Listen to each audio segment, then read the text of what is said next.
오늘 우리에게 주신 하나님의 말씀은 요한계시록 11장 14절에서 19절까지 말씀입니다. 오늘 우리에게 주신 하나님의 말씀은 요한계시록 11장 14절에서 19절까지의 말씀입니다. 다 함께 봉독하겠습니다. 둘째 화는 지나갔으나 보라 셋째 화가 속히 이르는도다. 일곱째 천사가 나팔을 불매 하늘에 큰 음성들이 나서 이르되 세상 나라가 우리 주와 그의 그리스도의 나라가 되어 그가 세세토록 왕노릇 하시리로다 하니 하나님 앞에서 자기 보좌에 앉아있던 24장로가 엎드려 얼굴을 땅에 대고 하나님께 경배하여 이르되 감사하옵나니 옛적에도 계셨고 지금도 계신 주 하나님 전능하신 이여 친히 큰 권능을 잡으시고 왕노릇 하시도다. 이방들이 분노하매 주의 진노가 내려 죽은 자를 심판하시며 종 선지자들과 성도들과 또 작은 자든지 큰 자든지 주의 이름을 경외하는 자들에게 상 주시며 또 땅을 망하게 하는 자들을 멸망시키실 때로소이다 하더라. 이에 하늘에 있는 하나님의 성전이 열리니 성전 안에 하나님의 언약궤가 보이며 또 번개와 음성들과 우레와 지진과 큰 우박이 있더라. 아멘.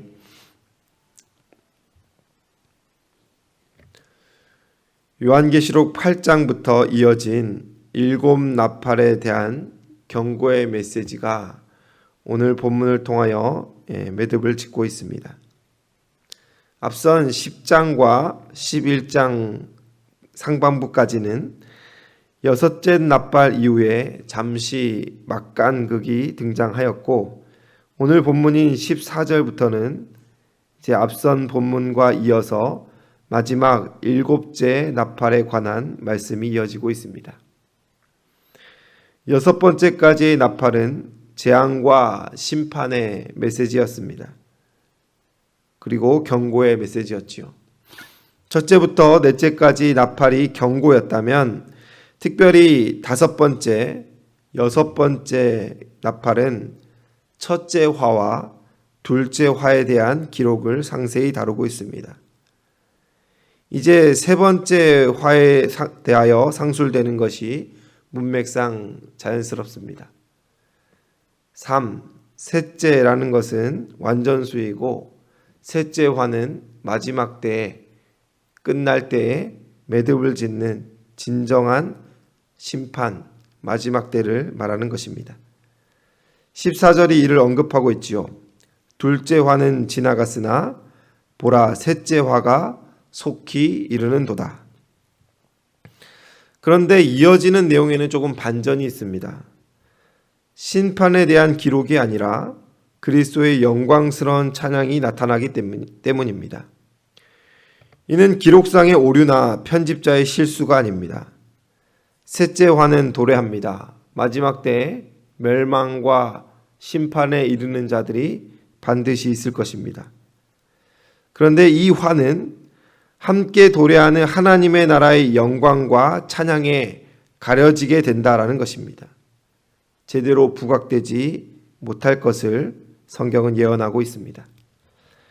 15절을 보면 7째 천사가 나팔을 불매 하늘에 큰 음성들이 나서 이르되 세상 나라가 우리 주와 그의 그리스도의 나라가 되어 그가 세세토록 왕노릇 하시리로다 하니라고 했습니다.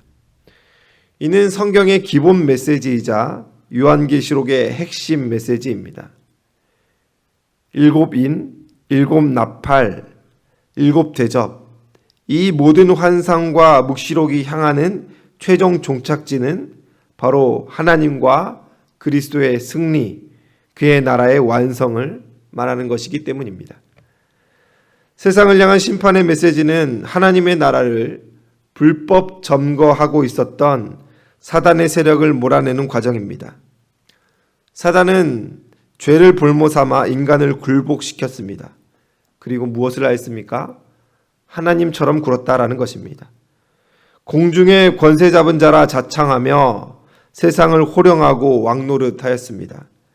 그런데 7번째 나팔이 울 때 셋째 화, 완전한 화가 그들에게 임해 그의 모든 세력이 다 소멸되고 그를 추종하던 자들이 완전하게 멸망하게 될 것입니다. 오래전부터 계획된 하나님의 나라의 완성이 임하는 놀라운 역사에 대하여 요한은 분명하게 이야기하고 있다는 것입니다. 이것을 가리키는 핵심 표현이 세상 나라가 우리 주와 그의 그리스도의 나라가 되어입니다. 세상의 나라가 아니죠. 세상을 공중의 권세 잡은 자 사단이 불법 점거하고 있었는데 이제 그 나라가 진정 우리 주와 그의 그리스도의 나라가 된다라는 것입니다. 이는 주기도문을 통하여 우리가 수없이 고백하였습니다. 뜻이 하늘에서 이루어진 것 같이 땅에서도 이루어지이다. 이 표현이 실현되고 완성되는 말씀이 오늘 본문의 말씀입니다. 물론 하나님은 이전에도 세상 주관자이시고 세상 나라가 하나님의 것이 아닌 적이 없습니다. 하지만 이를 인정하지 않는 자들이 필사적으로 하나님을 거절하고 불법 세상 점거를 하고 있었는데 그것도 이제 끝이 난다 이 말씀입니다. 심지어 신자들도 틈만 나면 하나님의 나라가 아닌 세상 나라 백성처럼 살아갔죠. 그렇게 7번째 나팔은 하나님을 인정하지 않는 모든 것이 완전하게 소멸되고 사여진 상태, 하나님을 대적하려 헛된 꿈을 꾼 사단의 세력이 모두 심판받아 완전한 승리, 최후 승리가 이루어진다라고 성경은 이야기하고 있습니다. 그렇게 참 주인이신 하나님과 그리스도께서 세세토록 왕노릇 하시리라 성경은 말하고 있습니다. 그렇다면 그 이후의 일은 어찌 되는 것입니까? 이 영광스러운 역사에 참여한 자들은 하나님께 온전한 경외를 누리며 영원 복락을 누리게 된다라는 것입니다. 16절은 말합니다. 하나님 앞에서 자기 보좌에 앉아있던 24장로가 엎드려 얼굴을 땅에 대고 하나님께 경배하여 라고 합니다.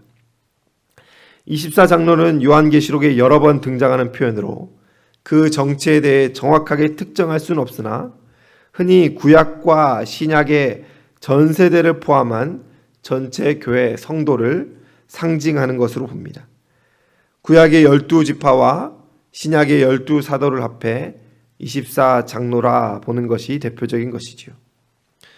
이처럼 하나님의 나라가 임하면 어둠은 완전하게 사라지고 오직 그 영광에 참여한 이들이 모든 이름 위에 뛰어나신 이에게 온전한 경배를 이루어 드리는 영원 복락을 우리가 누리게 될 것이라는 것이지요. 우리는 이 말씀을 통하여 장차 임할 하나님의 나라에 올려드릴 경배에 참여할 준비를 해야 합니다. 신랑을 기다리는 신부처럼 우리는 등불을 들고 이날을 고대하며 맞이해야 한다라는 것입니다. 등불을 꺼뜨리지 않는 여인처럼 흰옷을 준비한 거룩한 주의 백성으로 하나님의 나라의 이 영광을 맞이하고 참여해야 하는 것, 그것이 바로 성도로 살아가는 이유다라는 것을 꼭 기억하시길 바랍니다. 하지만 그보다 앞서 우리가 잊지 않고 주목하고 견지해야 되는 성도의 자세가 있습니다. 17절은 말합니다. 이르되 감사하옵나니 옛적에도 계셨고 지금도 계신 주 하나님 곧 전능하신 이여 친히 큰 권능을 잡으셨고 왕노릇 하시도다 라고 합니다. 우리 주님은 옛적에도 계셨고 지금도 계시다 했습니다. 어제도 계셨고 오늘도 계시며 앞으로도 영원히 계십니다. 우리는 마지막 날에 하나님을 경배할 것입니다. 그날을 소망하지요. 그런데 그날만 하나님께 경외를 올려드릴 필요가 없다라는 것이죠. 하나님의 나라 이미 임했습니다. 참 구원자 예수 그리스도는 이미 이 땅에 오셨습니다. 그리고 보혜사 성령 그리스도 영께서 지금 이 시간에도 우리 안에 내주에 계신다는 것을 우리는 망각해서는 안 된다라는 것입니다. 오늘 요한이 말하는 이 영광스러운 예배는 지금 우리가 실현할 수 있습니다. 오늘 이 시간에도 동일하게 하나님께 영광 올려드릴 수 있다라는 것을 기억하시면서 진정한 예배자, 참된 예배자로 오늘도 내일도 앞으로도 마지막 때까지 우리는 살아내야 된다라는 것을 꼭 기억하시기를 주님의 이름으로 축원합니다. 본문의 때는 주님의 승리의 날인과 동시에 진노의 날, 심판의 날입니다. 이는 동시에 단회적으로 일어나는 사건이며 7번째 나팔은 더 이상 경고가 아닌 실현된 심판, 마지막 때를 묘사하는 것이라 했습니다. 이는 24장로가 얼굴을 땅에 대고 하나님께 경배하는 것과 셋째 화가 임하여 그 진노의 어둠의 세력에 사해지는 것이 동시에 일어난다라는 것을 예언한 것이라 성경은 이야기하고 있습니다. 이제 우리는 이 말씀 앞에 서서 나는 지금 앞으로 어디에 속하는지를 가늠해 봐야 한다라는 것입니다. 물론 이는 우리의 선택사항이 아니지만 우리는 어떻게 이 영광에 참여해야 하는지를 잘 알고 있습니다. 누가 이때 셋째 화에 이를 것이며 누가 24장로들과 함께 하나님께 경외할 것인지를, 그것을 무엇이 구분하는지를 우리는 모르지 않는다라는 것입니다. 히브리서 11장 6절이 말합니다. 믿음이 없이는 하나님을 기쁘시게 하지 못하나니 하나님께 나아가는 자는 반드시 그가 계신 것과 또한 그가 자기를 찾는 자들에게 상 주시는 이심을 믿어야 할지니라. 여러분, 믿어야 한다 하였습니다. 믿음으로 살아내야 한다 하였습니다. 믿음 없이는 이 영광의 날에 24장로와 경배를 올려드릴 수가 없다라는 것이죠. 사랑하는 성도 여러분, 우리가 하나님께 속한 자라면 장차 임할 마지막 때에 셋째 화, 진노가 아닌 하나님의 영광에 참여할 것이 분명합니다. 그렇다면 우리는 오늘 하루, 지금 이 순간에도 그날을 소망하며 살아야 합니다. 진노에 속한 자가 아닌 상 주시는 이에게 속한 자로 살아가야 한다라는 것입니다. 하나님 절대 속지 않으십니다. 모양새만 갖춘 신앙, 하늘의 것보다 땅의 것을 소망하는 마음, 영적 전쟁을 망각하고 땀 흘리기를 거절하며 태평성대만 쫓는 이에게 이 승리의 보상, 마지막 때에 주시는 상을 허락하지 않으신다라는 것을 꼭 기억하시길 바랍니다. 하나님은 지금도 예배할 자를 찾으십니다. 마음과 뜻과 정성을 다해 하나님을 사랑하는 자를 찾으십니다. 마지막 때에 그 찾으시는 하나님의 마음이 그치면 변명도 후회도 통하지 않습니다. 그날은 멀지 않았고 도적같이 임하리라 성경은 말씀하고 있습니다. 이제 우리가 해야 할 바는 무엇입니까? 우리가 선자리에서 예배자로, 참된 성도로, 충성된 일꾼으로, 주의 군사로 하루하루를 살아가서 마라나타, 주 예수여 어서 오시옵소서라는 고백을 통하여 주님을 소망하고 고대해야 되는 것이지요.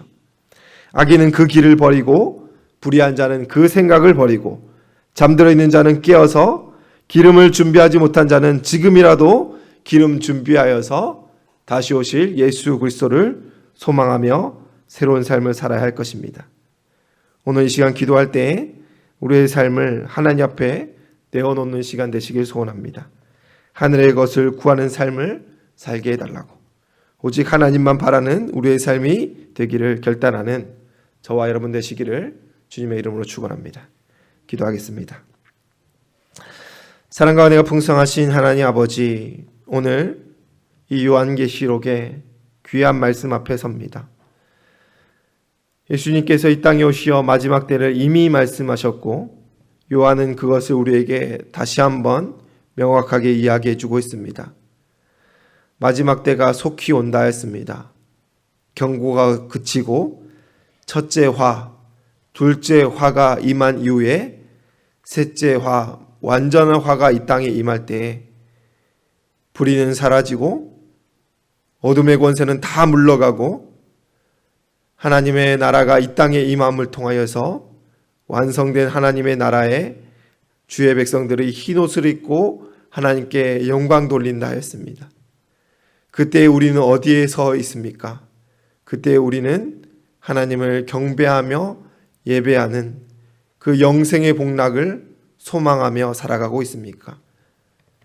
어제도 계시고 오늘도 계시며 앞으로도 영원히 우리와 함께 하실 만왕의 왕 예수 그리스도를 참되게 예배하는 삶 살아갈 수 있도록 은혜 더하여 주시옵소서. 하나님, 우리의 마음 가운데 하늘의 것이 아닌 땅의 것을 갈망하며 목말라 하는 마음이 있다면 오늘 이 시간 다 버릴 수 있도록 주여 역사하여 주시옵소서. 오직 주님의 나라, 주의 권세, 주의 나라 영광을 바라보는 삶 살아갈 수 있도록 우리의 마음 가운데 내주하여 주시옵소서.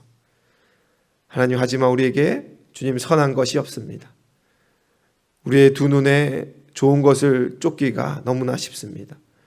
곁눈질하며 작은 핍박에도 하나님 외면하고 싶은 마음이 우리 가운데 있습니다. 주님, 우리의 마음 강하게 하시고 담대케 하여 주시옵소서. 성령 하나님, 우리의 삶을 보호하여 주시고 이를 이끌어 주시옵소서. 하나님의 나라를 바라며 고대하며 살아갈 때에 어둠의 권세가 우리를 엄습하지 않을 수 있도록 주여 우리와 함께 늘 동행하여 주시옵소서.